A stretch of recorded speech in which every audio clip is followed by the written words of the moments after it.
someone who works for a retailer, I really enjoyed the presentation, thinking about the skills and capabilities that we need to drive experiential retail. Most important thing I learned was today, it was about the leadership and how you collaborate with your team and work together.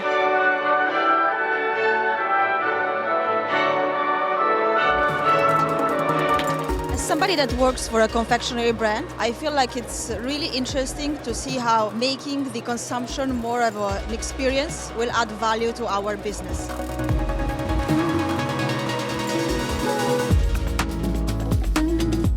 The main message of the workshop was that, the Chinese consumer still holds a lot of promise, a lot of growth potential, but we need to look at different segments, different parts of the Chinese population, and they clearly have changed and transformed in terms of their consumption pattern. There's a lot of promise, but we need to pivot our strategies and target the right consumer and meet them with their needs where they are at.